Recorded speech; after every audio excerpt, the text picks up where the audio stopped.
This is 1 Corinthians chapter 6 and verse 2. It says, "Do ye not know that the saints shall judge the world? And if the world shall be judged by you, are ye unworthy to judge the smallest matters?" Barak the Yahweh, Barak the Yahushua, Barak the Yahweh, Barak the Yahushua, Barak the Yahweh, Barak the Yahushua. When you give all praise, honor, and glory to Yahweh, by Hashem Yahushua, by Hashem Rakakudash. Double honors to my apostles, the elders of Great Millstone. Salutations to you, Akim, that's out there constantly pushing out this word in sincerity and in truth. And Lord will, this lesson is edifying to the elect. Going in today on look it up. You know, this is number 2, and the word for today is going to be acumen. Another one that I got from Apostle Gabar, acumen, A-C-U-M-E-N, acumen. And that word goes into, the meaning goes into keen insight, the ability to make good judgment, and quick decisions, typically in a particular domain, and then mental sharpness. So those are just some of the definitions of that word. Of course, you can look it up too and, you know, find more, dig deeper. But that's the basis of it. So I'm going to just bring out a couple scriptures and to back up that word, acumen, and just Lord wills edifying. This is James chapter 1 and verse 8. It's a double-minded man is unstable in all his ways. So, you know, I just bring that up because when you making a good judgment, man, you're not double-minded. You know, you single-minded. You got your mind just is very focused. You know, acumen is just, you know, you having a good insight, the ability to make good judgments and quick decisions. You know, you're making them quick. You know, just like basically like how when we came into this truth. Of course, we counted the cost. You know, you counted the cost to a degree, you know, to as much as to the best of your ability, the most that you knew about this truth. But ultimately, you made a quick decision and was like, hey, once the Heavenly Father put that spirit on you and opened up your eyes, you quickly, you know, began to make changes. You didn't stay the same. This is Matthew chapter 6, verse 22. It says, "The light of the body is the eye. If therefore thine eye be single, thy whole body shall be full of light." So, you know, having that focus, you know, you're not gonna have nothing that's gonna be able to distract you if your eye is single. You're not everywhere. You know, you're not into all type of different religions. I was just talking to somebody about that, about somebody that's they in school, college, you know, where they were constantly doing college. It's like they had a career doing college. You know, they didn't have a focus. It's like they jumped all over the place and couldn't just get focused on doing one thing. Not that I don't promote college at all. You know, maybe go there and get you a trade and, you know, get out of there. But just they didn't have a focus. That's my point. But this is verse 23. "But if thine eye be evil, thy whole body shall be full of darkness." So the same, you know, it's just the opposite. If you know, if your mind and your eyes, you all over the place, you know, if what goes in you, it says like with the abundance of the heart, the mouth speak, you know. So the most, like, if all that BS is coming into you and you're not putting in good, then what's bound to come out is evil. It says, "But if thine eye be evil, thy whole body shall be full of darkness. If therefore the light that is in thee be darkness, how great is that darkness?" Okay, so that's the basis of that one. Well, I could keep going. It says, "No man can serve two masters, for either he will hate the one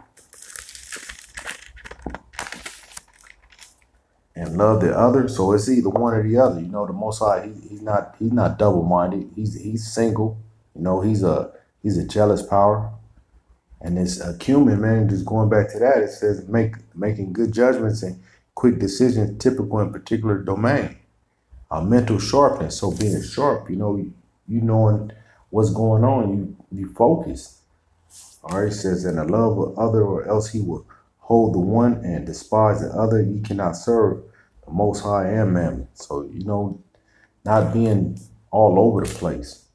That's that acumen. Just you very sharp. You very being very focused. All right, and learning these words, man, is just helping understand where I am. And you hear these words and then you go into them. You start seeing where you need to sharpen up at. Like to have that focus, to have that acumen type of mindset. All right, the next one is Proverbs.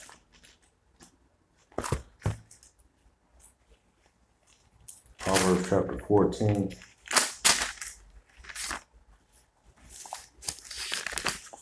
And verse 15.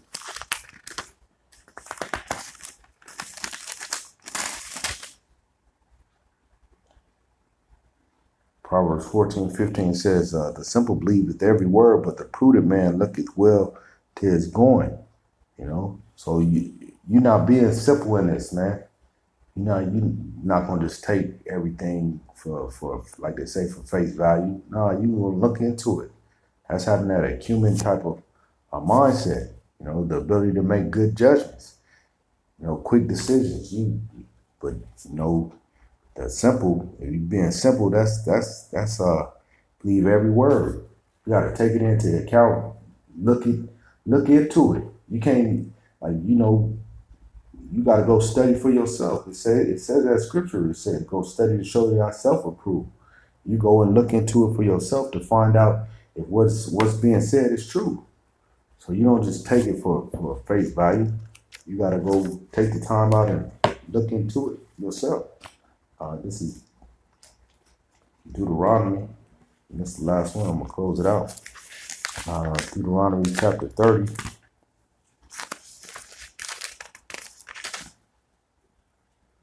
In verse 19, it says, I'll call heaven and earth to record this day against you, that I have set before you life and death, blessings and cursings. Therefore choose life. He already tell you what to do, and that's a meaning.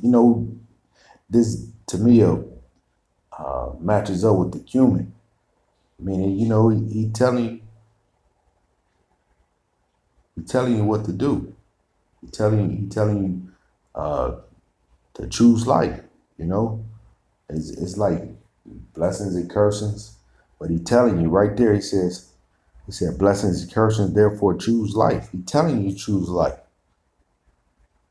So you being on there, and that's going to good judgment. You having good judgment when you're making those quick decisions, and that's all through the Spirit though too. The Spirit got to lead and guide you, and we just got to pray that the Heavenly Father too, like that Psalms 51, that He doesn't take that Spirit from you. That you always, that He keep that Spirit on us.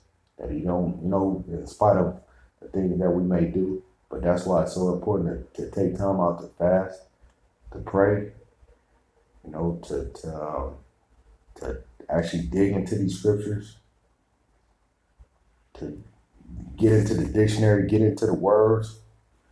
It's even more, the more and more that you get into it, the more and more it's going to start being revealed to us. All right. So, Lord will, this is edifying to the elect. And with that, I want to give all praise, honor, and glory to Yahweh Ba'Shem Yahushua, Ba'Shem, Rakah Kodash. That honors to my apostles and elders, a great millstone salutation to you, Akim. That's out there constantly pushing out this word in sincerity and in truth. Again, Lord wills edifying to the elect. Shalom.